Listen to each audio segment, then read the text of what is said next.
iPhone 13 on us for every customer. Current, new, everyone. To show the love.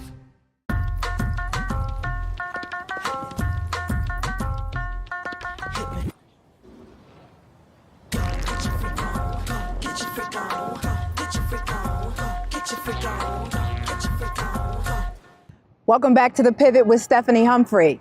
Black Lives Matter Plaza, White House in the background, a place where a lot of decisions are getting made right now about the future of this country, our money, defense, civil rights, justice, everything. A lot of uncertainty floating around all of the decisions that we make on a daily basis. And especially if you're looking to pivot, you might not be so sure about whether or not the choices you're making are the right ones for you at the time. So that's what we're going to talk about today. Uncertainty, imposter syndrome. Is this what I really should be doing? I have a little bit of uncertainty around this very show, if I can be honest with you. I wasn't sure I wanted to be so vulnerable, but Roland said people need to know, and so I am here to help the people. We have Dr. Brandi Baldwin as our guest today. She is the CEO of Millennial Ventures and a leadership, diversity, equity, inclusion expert, and she's going to help us understand how to deal with that uncertainty when it comes up in our lives and some tips on how to fight imposter syndrome. Stay tuned.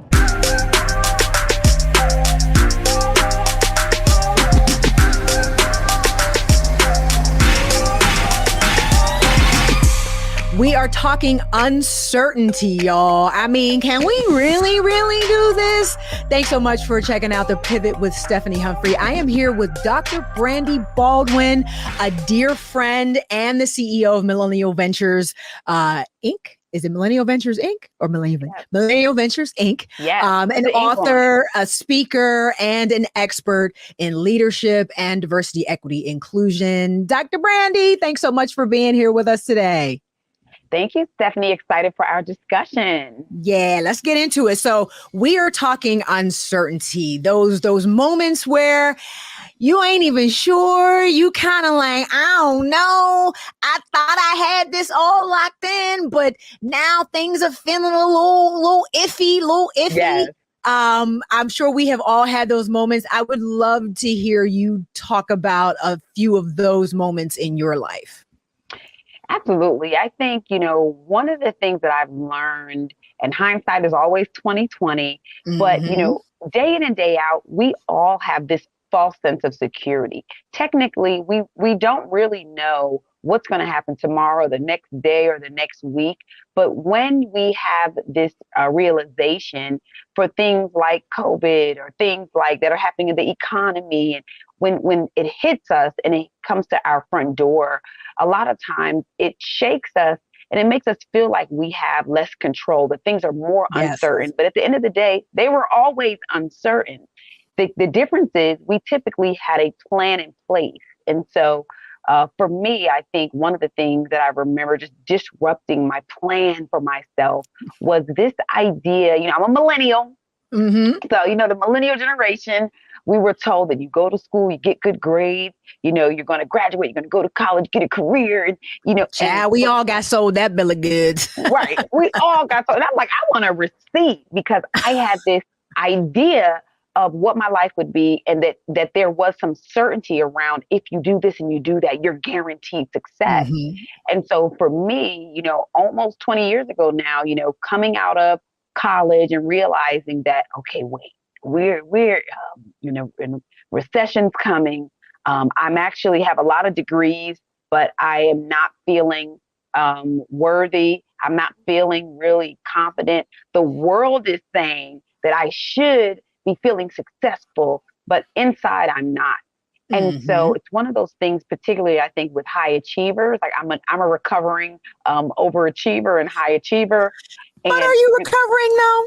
I mean, for real, like don't forget I know you. I'm like, are we recovering? Okay, you know what? Truth be told, let's just say Stephanie you're in Humphrey, recovery. Here's the thing. I love that you pointed that out. I am high achieving with better motives. Before, I was high achieving because there was something that I was missing, because I didn't feel like I was worthy, because I felt like the degrees and the accolades and the awards and the accomplishments would actually build up my identity. Now I'm actually able to strive and able to achieve as a result of having a cohesive and fully formed and authentic identity. So rather than me doing the thing to build up my identity, I had to get my identity tight. Now I'm able to do the things I always wanted to do. So it's the motive that's different, not the outcome. I love it. I love it. You just said a whole word right there. Listen, you got to already know who you are, or all of that other extra stuff ain't going to make a bit of difference. It is not going to change who you are on the inside if you haven't already done that inner work. And I think that's where a lot of the uncertainty can come from, is when you don't have that, you're not grounded in a stable sense of self.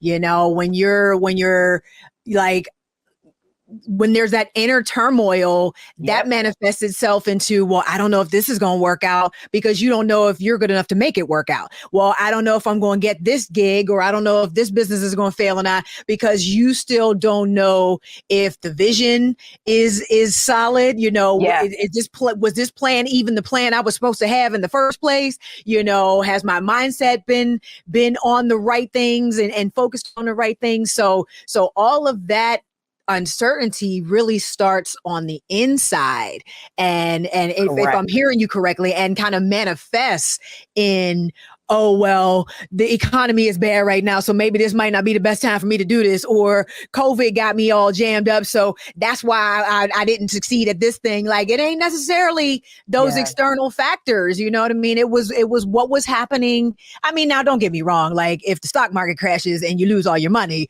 you know, things might go left. However, I think by and large, if the inside ain't right, you know what Lauren say? How you gonna win if you ain't right within? Not a bar. That's a whole bar right there. She said it. We should have been listening. We hear you, Miss Lauren. We hear you. That was on the first real album. Come on now. But you know what? One of the things to what you're saying is, you know, part of it is this idea. People have to understand that either you trust that everything's going to be okay, that you trust that you can figure it out, that everything's figure outable. We're all having different experiences. And this is what threw me off and it helped me to get a light bulb moment. It was that in this space and in this place with whatever it may be inflation, it may be, for me, it was during COVID-19, where I really realized that different people were having totally different experiences with the same circumstances. You know, a lot of times we say, and of course, some people had different starts and they were already at a certain place, maybe before COVID-19, whether it's with business or their mental health or whatever. Right. But I saw people that actually were down in the game. Like it was halftime and they did not look like they were winning. But through COVID-19, they actually came back. They did some things that helped their outcomes to be different. And so at any time in our lives, we have to realize that someone else is experiencing something similar to us. That's right. Maybe not identical, but they're having exact different or more positive outcomes. And it's the lens that we're looking at things. I think with that insecurity piece, with that uncertainty piece, there's a lot that's uncertain for all of us. But what lens am I going to choose to look through in order to help me get to the next step? What truth am I going to adopt that is going to serve me, rather than a truth, really a lie, right, that I'm going to adopt that's not going to serve me? And so, not to get too woo-woo, but it all starts here. You're absolutely right. Yep. It's the perspective. Like, what perspective are you choosing today? Are you going to choose to believe that you can't do something because, you know, we are in a bear market right now, or, you know, whatever the case may be? Or are you going to choose to believe that you are worthy and valuable and things like that?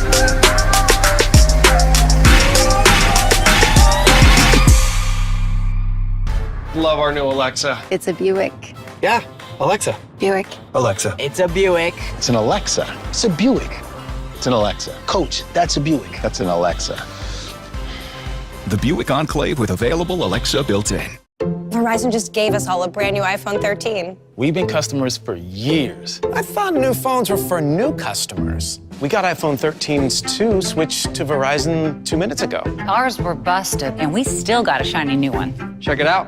So wait, everybody gets the same great deal. I think that's the point. iPhone 13 on us for every customer. Current, new, everyone. On any unlimited plan, starting at just $35. All on the network more people rely on. Don't you think it's time to get wealthy? I'm Deborah Owens, America's Wealth Coach, and my new show on the Black Star Network focuses on the things your financial advisor or bank isn't telling you. So watch Get Wealthy on the Black Star Network.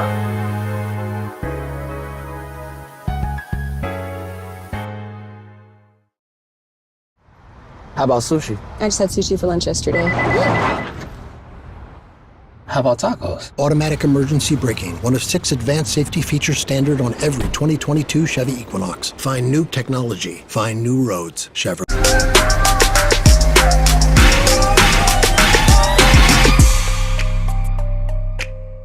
You know, it's funny you mentioned the lie we tell ourselves, because that leads me to my next question. You are a hella dynamic speaker, and you talk a lot in your talks about the idea of perfection.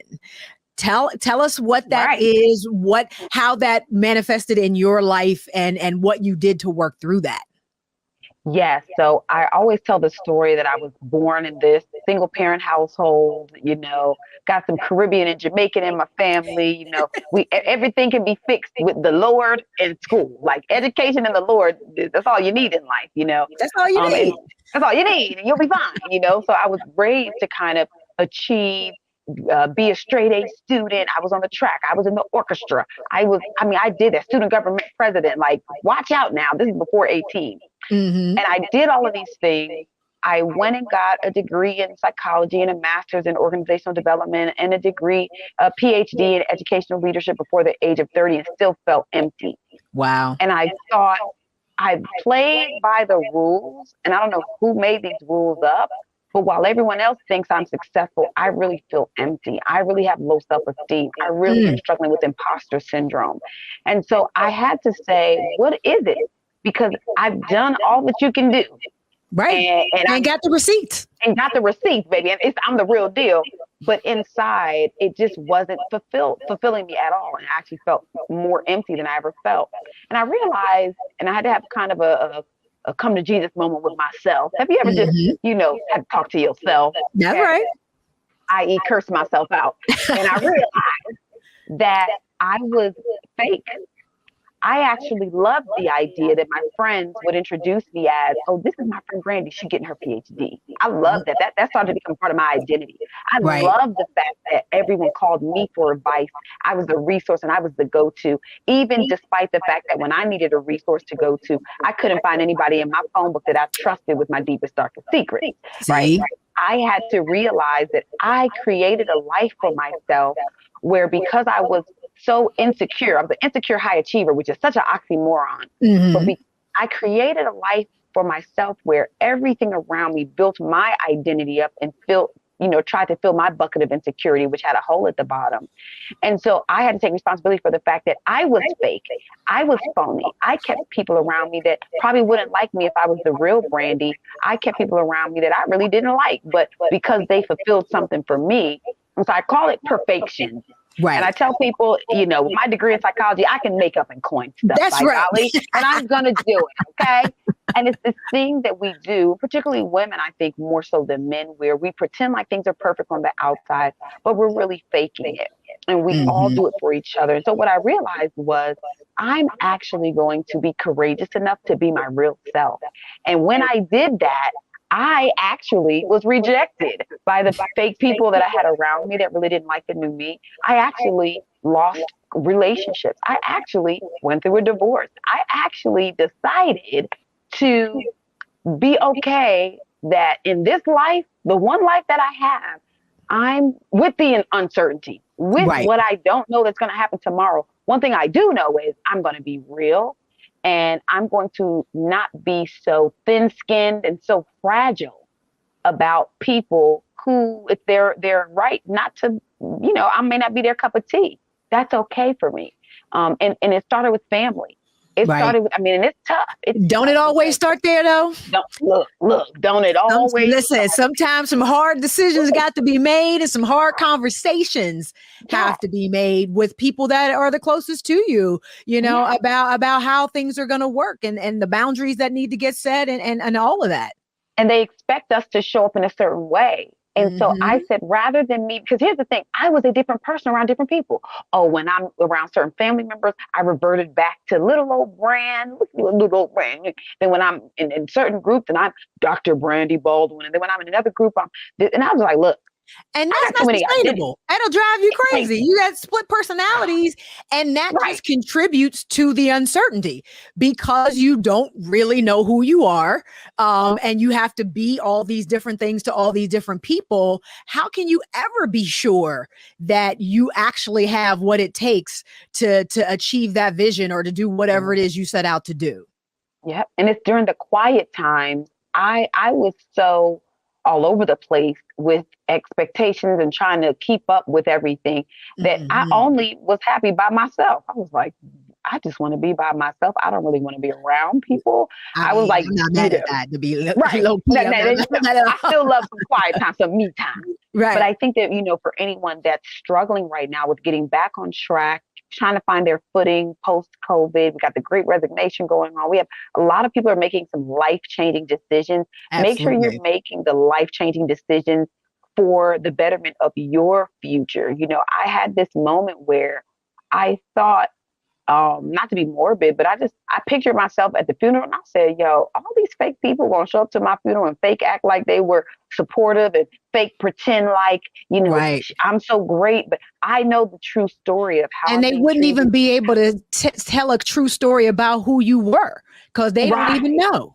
Right. It's like everyone's giving false accounts of the false life that I lived. How whack is that? And it was me saying, okay, I don't necessarily have a model for what this looks like, but I'm going to do it myself. And this is a game changer though, Steph. And you know this because we talked about just coming into our own and as we grow into our the greatness of who we are and what we were called to do. Right. But it's amazing how opportunities come to you. It's amazing how better friendships, better relationships come your way. It's like everything just moves out of the way and responds to your choosing and honoring yourself. I tell people I used to absolutely do small things that dishonored who I was, like sit all day at the computer and do work and not get up to use the bathroom and just relieve myself.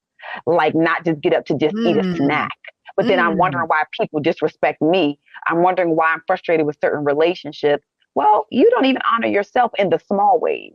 That part. And so how is anyone else going to honor you? I could talk all day, but Girl. I'm just saying. That, I mean, again, just a whole word. And it just speaks again to the fact that, we are all going to have those moments when we feel uncertain, when we feel, unworthy, where we don't know what's going to happen next. But a lot of alleviating that starts with the internal work and not looking at, waiting for outside conditions to change or get better or be perfect or, whatever, like the outside environment doesn't need to have as heavy an influence on how you move as people tend to give it. Yeah. At the end of the day, when you change, the environment around you changes. Amen. Change your energy. You change all the energy around you. Yes, that's physics. That's exactly. Physics. That's like literally science. It's a universal principle and law that we can't break. It's as strong as gravity. It's like, wow. When you put on a different lens, I have like 15 different pairs of glasses, right? I think of life like, what lens am I choosing to put on and look through? How am I willing to look at this situation as an opportunity, even if it doesn't feel right? And the other thing is, talking about feelings real quick, we cannot live our life and make decisions and choices based on emotions. It's okay to be emotional. Now I be curled up in a fetal position once a month in my closet, booing and crying, Lord, right. But and that's just the purge. But then you blow your nose and wash your face and get back to business with some things that make sense. That makes sense. I got a pros and cons list. I have my wise counsel. I may need to call Stephanie and say, hey, Steph, I'm thinking about da-da-da-da. That's when you have to be about your business, and your life is a business. Treat yourself and everything around you as serious as you would your business or your career. But we do certain things for our employer and for our 9 to 5 or for our business that we don't even do for ourselves. We have accountability and quality assurance and protocol and processes for our workflow, but you don't have that for your life flow. And so it's one of those things where your success, your freedom, your accomplishments is not only about you. When you do that thing, you're opening doors for family members, for friends, for your children, for others. So I got to be good. I have to be healthy. Right. My mental health has to be straight. And once I realized and kind of put myself on a pedestal, I saw a meme and it really summed up my life before I made this kind of decision and this shift and this pivot. And it said, we have to stop teaching our women to measure their strength based on how much toxicity and turmoil they can endure. How much they can endure. Absolutely. Amen. Like, yeah. Wow. And we do that all the time. We do that. I'm a strong woman. I'm a strong Black woman. I've been through it. I'm a ride or die. I don't want to die. I don't want to ride or die. The ride, why does the ride have to include that? Why can't I be a thrive and fly? You know what I mean? Instead of a ride or die. We're going to be a thrive and fly. Okay. Hold on, Patti LaBelle. Hold on. Yes.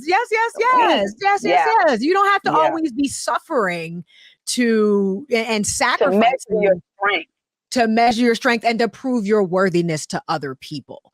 I love that so much. And once you get clear on identity and get clear on how you can best take care of yourself, you find and get clear on the plan, you find that a lot of that uncertainty actually goes away.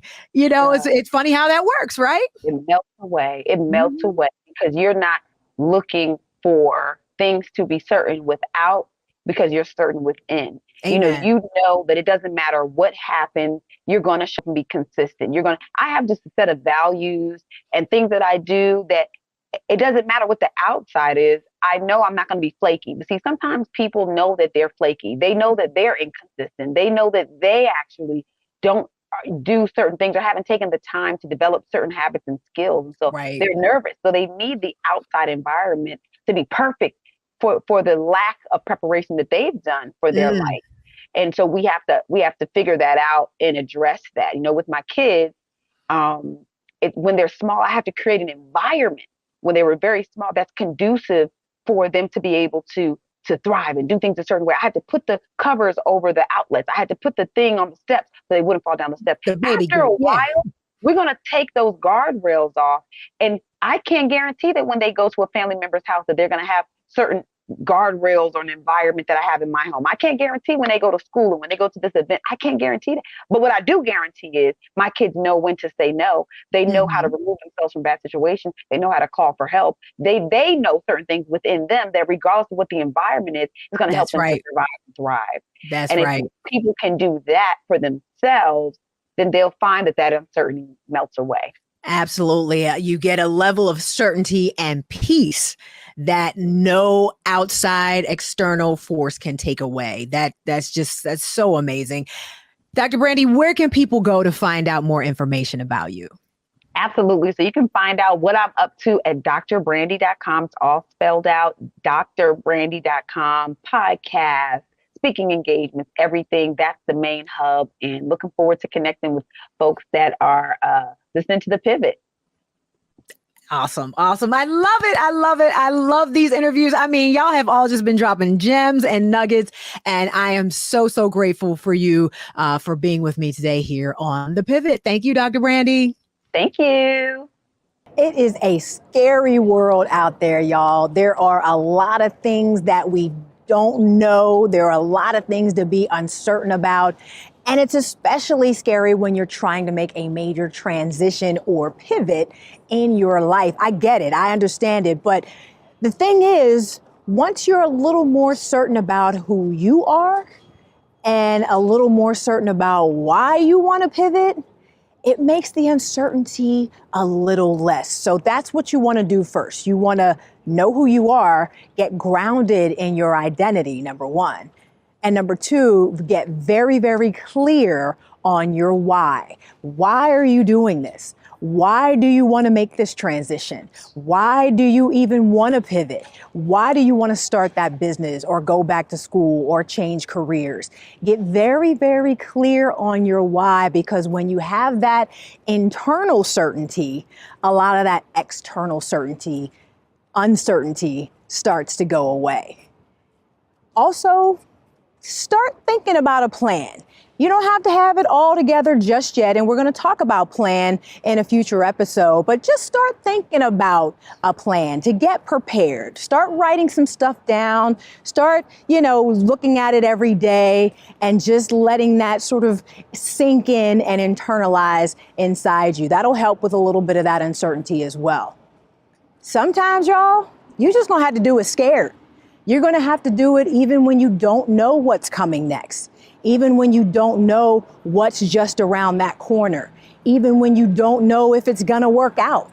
Sometimes you just have to do it anyway and step out there on faith, as they say. But also, a quick tech tip, when you're feeling especially uncertain and anxious, log off for a little while. Put that phone down for a little while. We tend to do what we call doom scrolling, where we sort of go down that social media rabbit hole, and that's just a good place where all the bad news gets aggregated together at the same time. So when you're feeling especially uncertain, when you're feeling especially anxious, take a little bit of a digital break and just put the phone down for a little while. This is Stephanie Humphrey, and you're watching The Pivot.